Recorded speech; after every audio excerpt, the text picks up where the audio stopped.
Hi everybody.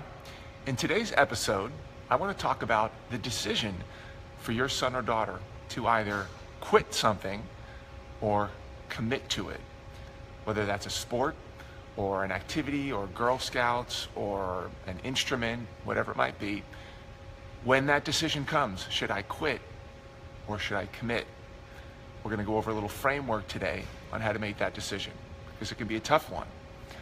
Hi everybody, I'm Phil Black. I run an online mentoring program called PrepWell Academy where I help rising freshmen, sophomores, juniors, and seniors make decisions just like this about life, about careers, about college admissions, about majors, and everything in between.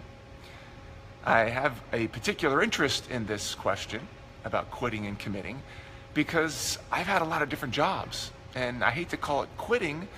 I like to call it strategic quitting, but done a lot of different things. I was a Goldman Sachs investment banker, was a Navy SEAL for 6 years, went to Yale as an undergraduate, went to Harvard Business School, was an entrepreneur, bought and sold a business, shut down a business. I'm a firefighter now. So these types of things and these types of decisions are near and dear to my heart, and helping people think through what may be a good decision for them. Now, part of this was inspired by one of our PrepWell moms who wrote in a question and said, my daughter swims right now, but she doesn't really seem totally committed to it. Can you please send her some kind of motivation, get her fired up to commit 100% to swimming?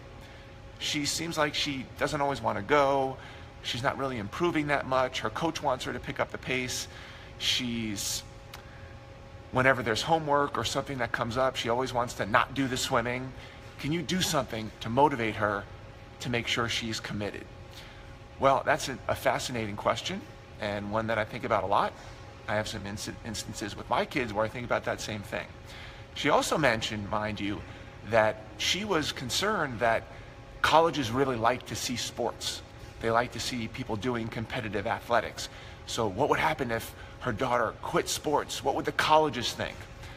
So we'll try to address that as well. So number one, let's think about the decision to do it or not, and whether my quote-unquote motivational missive would do anything for her daughter. Now, I like to say when encountered with questions like this, it's not the motivation that matters, it's what matters that matters. Let's think about that one again. It's not, motivation doesn't matter, it's what matters that matters. So I could be the greatest motivational person in the world and send her a text or send her an email or get on a phone call with her and try to motivate her about getting back to swimming and doing this and committing. But if that doesn't matter to her, then it probably doesn't matter in the big scheme. So in short, when thinking about whether to quit or commit, I like to think of two different questions. There's a lot of nuance here, but two different questions just to get you going. Question number one is, are they making progress in their sport, with their activity, with their instrument? Are they making forward progress? Are they improving at all? That's question number one. Question number two is, do they love it? Do they still believe in the mission that they're on? Or are they fading, or have they completely faded? Those are the two questions. So my suggestion is either it's a 2x2 decision tree, right? Question number one is, are they making improvements? Are they getting better? And number two is, do they love it? So if they're making improvements, but they don't really love it, they're not super passionate about it, but they are making progress, I'd say we give that a go.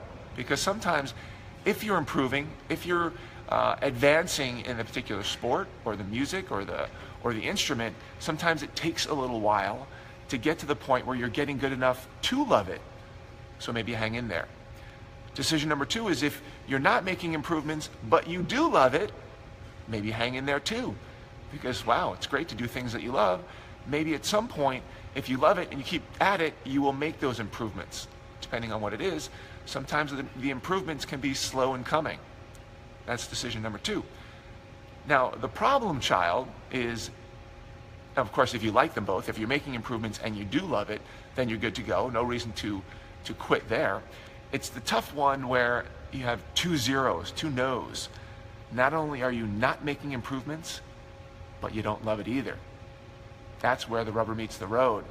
If you hit 2 no's on this 2x2 square, that's probably when you want to seriously think about whether this is time to quit. You can call it, if you like, strategic quitting, because nobody likes to quit. I'm not a quitter. It's a strategic quit. Maybe there's something better in your future. Maybe you have to commit to something else. No problem.